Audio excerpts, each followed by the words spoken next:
Lecture de la lettre de saint Paul apôtre à Philémon. Bien-aimé, ta charité m'a déjà apporté beaucoup de joie et de réconfort, car grâce à toi, frère, les cœurs des fidèles ont trouvé du repos. Certes, j'ai dans le Christ toute liberté de parole pour te prescrire ce qu'il faut faire, mais je préfère t'adresser une demande au nom de la charité. Moi, Paul, tel que je suis, un vieil homme et, qui plus est, prisonnier maintenant à cause du Christ Jésus, j'ai quelque chose à te demander pour Onésime, mon enfant à qui, en prison, j'ai donné la vie dans le Christ. Cet Onésime, dont le nom signifie avantageux, a été pour toi inutile à un certain moment, mais il est maintenant bien utile pour toi comme pour moi. Je te le renvoie, lui qui est comme mon cœur. Je l'aurais volontiers gardé auprès de moi, pour qu'il me rende des services en ton nom, à moi qui suis en prison à cause de l'Évangile. Mais je n'ai rien voulu faire sans ton accord, pour que tu accomplisses ce qui est bien, non par contrainte, mais volontiers. S'il a été éloigné de toi pendant quelque temps, c'est peut-être pour que tu le retrouves définitivement, non plus comme un esclave, mais mieux qu'un esclave, comme un frère bien-aimé.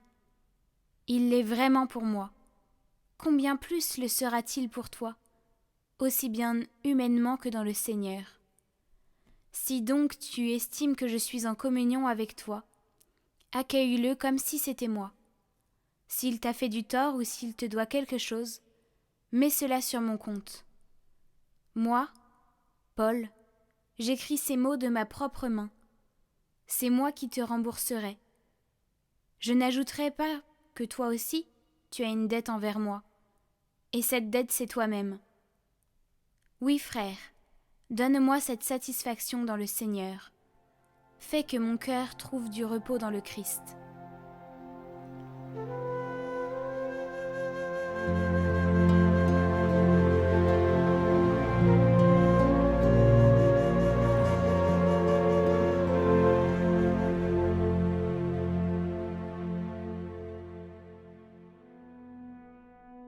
Heureux qui s'appuie sur le Seigneur notre Dieu.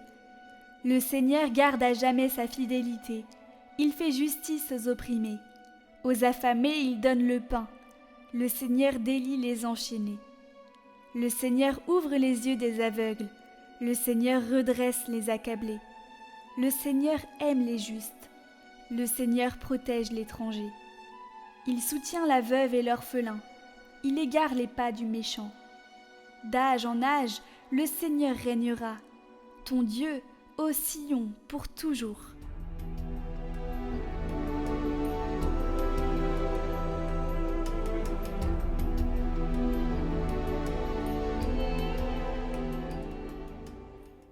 Évangile de Jésus-Christ selon saint Luc.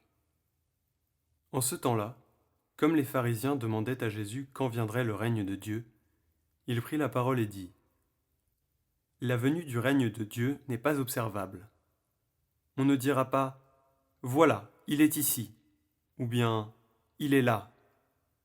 En effet, voici que le règne de Dieu est au milieu de vous. Puis il dit aux disciples : Des jours viendront où vous désirerez voir un seul des jours du Fils de l'homme, et vous ne le verrez pas. On vous dira : Voilà, il est là-bas, ou bien Voici, il est ici. N'y allez pas, n'y courez pas. En effet, comme l'éclair qui jaillit illumine l'horizon d'un bout à l'autre, ainsi le Fils de l'homme, quand son jour sera là. Mais auparavant, il faut qu'il souffre beaucoup et qu'il soit rejeté par cette génération.